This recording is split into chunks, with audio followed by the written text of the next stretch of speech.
Ele traz uma tonelada de informações interessantes, de questões interessantes ali para a gente refletir. E uma das coisas que eu me lembrei foi que em 2023, no dia 9 de agosto, eu escrevi um artigo lá na Gazeta do Povo.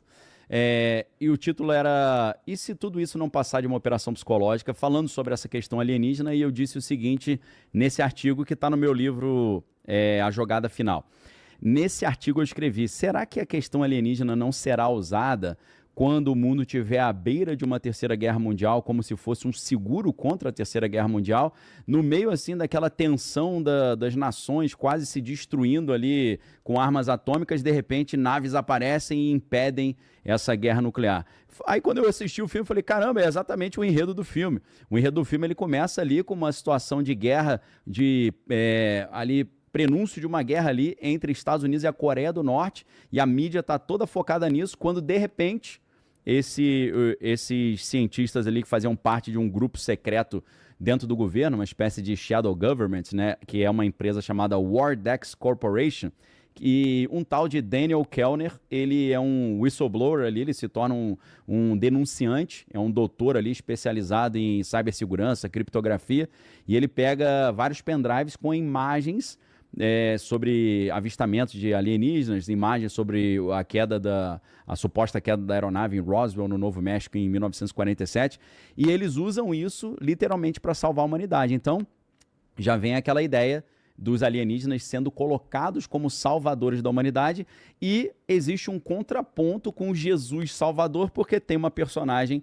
na história que é uma ex-noviça, né, que estava estudando para se tornar freira, e ela tenta usar a sua fé, usar o crucifixo, usar o cristianismo para se proteger dos ataques que ela estava sofrendo, e não dá certo. Ela chega a apertar o crucifixo contra as mãos, fura a sua mão, a mão sangra, parece até aqueles estigmas, né, que a gente escuta em histórias como do Padre Pio de Petrutino e por aí vai.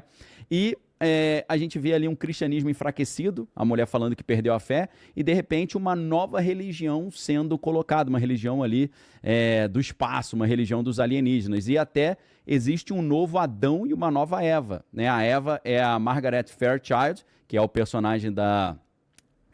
esqueci o nome da atriz agora, meu Deus. Me ajuda aí, Vila. Como é que é o nome da atriz? Emily Blunt. Emily Blunt. Obrigado, Rony. Valeu, Rony.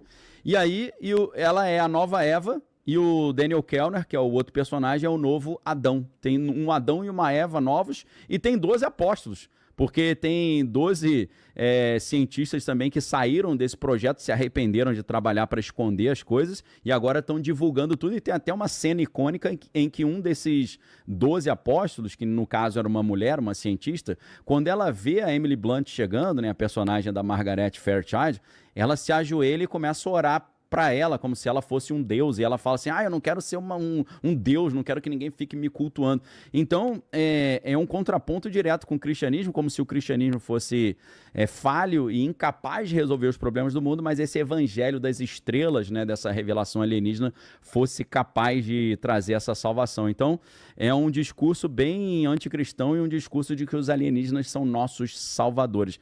E eu gostaria de saber a opinião de vocês sobre isso. O que vocês enxergaram algo nessa natureza também? O que vocês acharam nessa representação aí? Daniel, antes da gente entrar nesse assunto, só avisar o pessoal que essa live, essa primeira parte da live, é para todo mundo, inclusive para quem não assistiu o filme, então fiquem tranquilos que não vai ter spoiler. O que a gente está falando são coisas gerais, coisas que já aparecem no trailer, ou alguns comentários em relação à estrutura geral.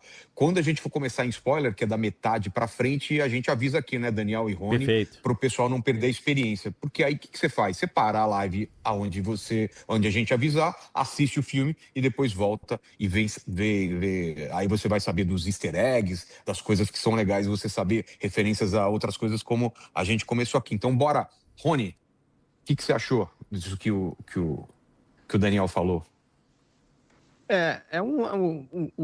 Sem dar detalhes, né, sem spoilers, o trailer é meio que um estelionato ali, porque o trailer mostra muitas imagens relacionadas a aliens, né, da abdução e etc.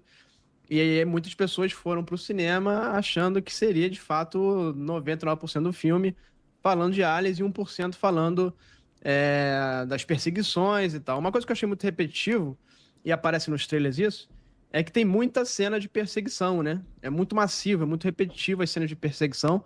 Não é algo comum nos filmes do Spielberg, né? Para quem está acostumado, por exemplo, com Contatos Imediatos de Terceiro Grau, né? A própria série que ele foi produtor executivo, que é a Taken, que fala também de aliens, né?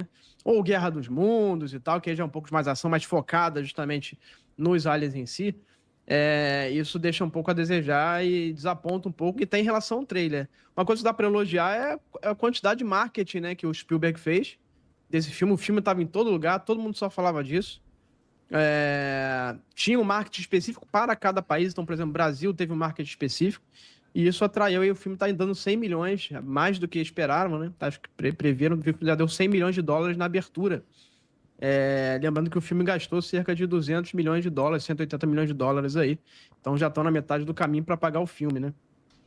E aí tem uma questão também religiosa forte no filme, mas ao mesmo tempo rasa.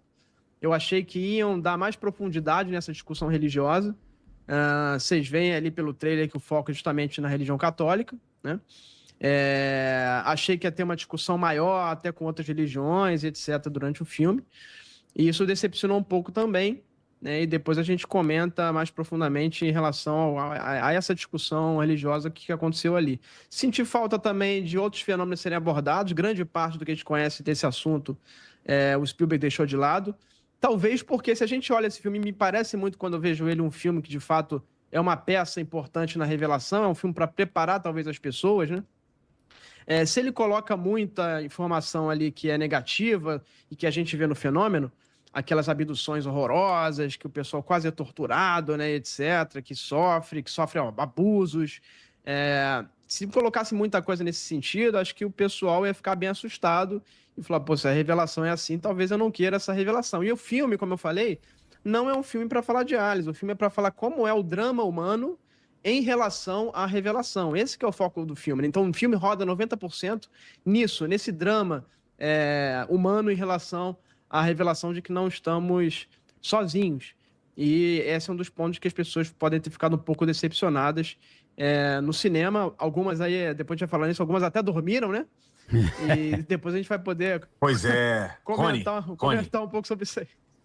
Rony, você está falando com uma pessoa que aconteceu exatamente isso, cara. Ele tá dando a indireta, hein?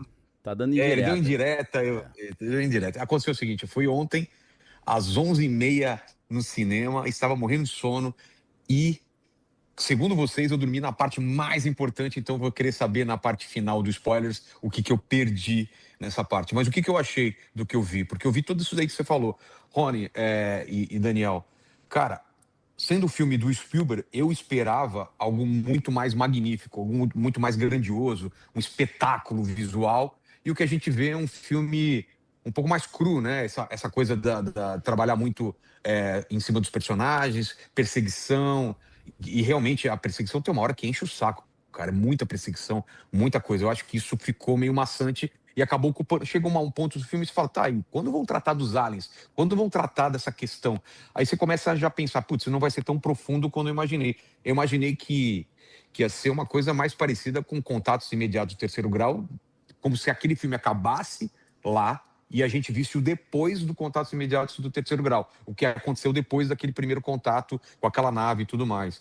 Ou então no A Chegada, no filme A Chegada, que o filme todo é sobre essa questão de quem vai falar com os alienígenas, como a gente resolve a questão da linguagem, como que quem são esses caras, por que eles apareceram, e não foi para essa linha. Eu acho que, claro, é uma opção do Spielberg, mas o trailer realmente engana a gente achando que é sobre os aliens, é sobre esse primeiro contato, sobre a revelação, e fica meio apressado, fica tudo pro final, que é a parte que eu acordei e que realmente falei, nossa, agora o filme ficou interessante, aí acaba o filme. Não é isso, Daniel?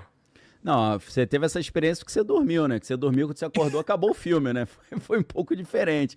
Mas é exatamente isso, Vilela. Eu tava até pensando aqui, você falou do filme A Chegada, e eu tava imaginando que acho que o Vilela gostou da Chegada porque os alienígenas se comunicam através de uma espécie de desenhos, né? Eles fazem alguns desenhos ali. Você que é dessa parte de desenho, isso deve ter te pego ali de jeito ali, deve ter te fisgado, né?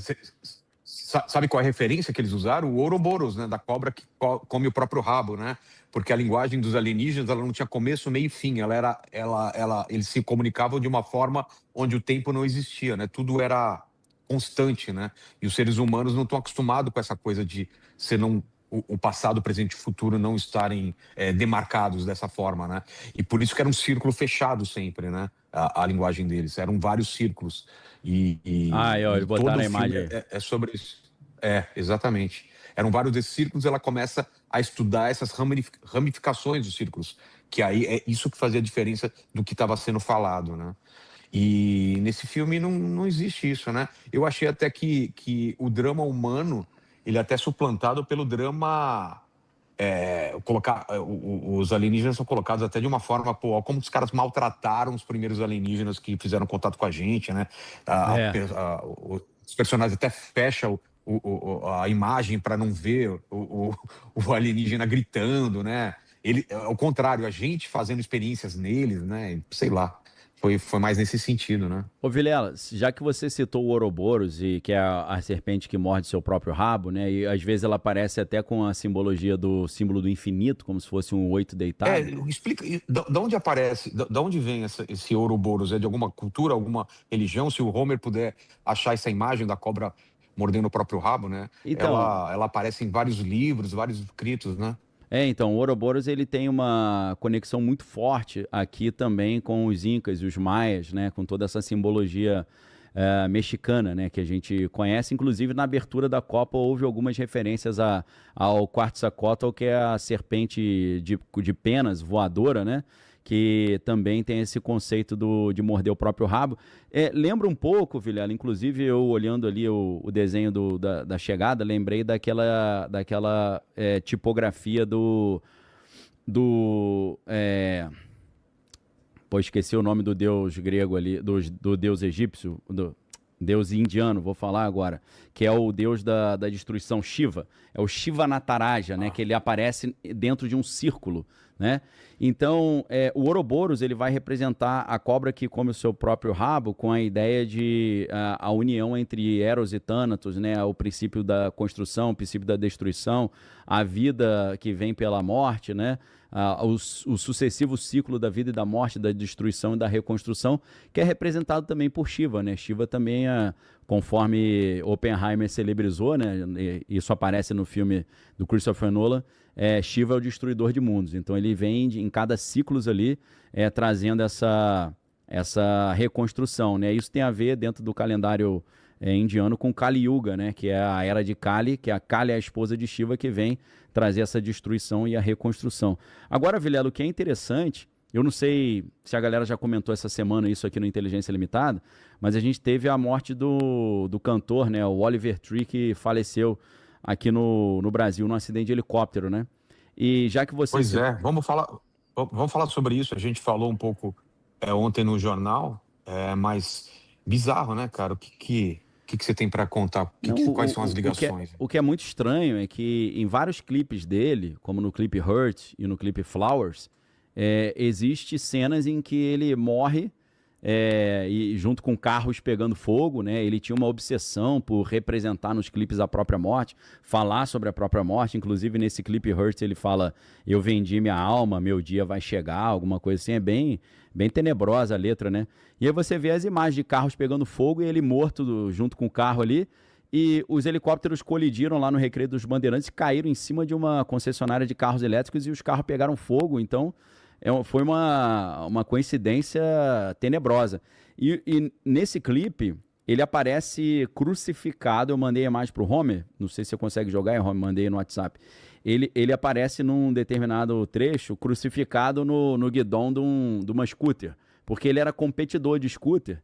E uma vez ele estava na competição descendo a rampa, a rodinha do scooter bateu numa pedra e ele capotou, quebrou os 2 pulsos, teve concussão e tal. Isso foi um ponto muito importante ali na carreira dele, que foi a época que ele teve que parar de competir, né, de competição de scooter. Ele ficou em casa e ele começou a compor músicas, né? Ele migrou para a parte musical a partir disso. E aí, nessa cena, que ele aparece crucificado ali no guidão do scooter, atrás dele aparece um Ouroboros, né?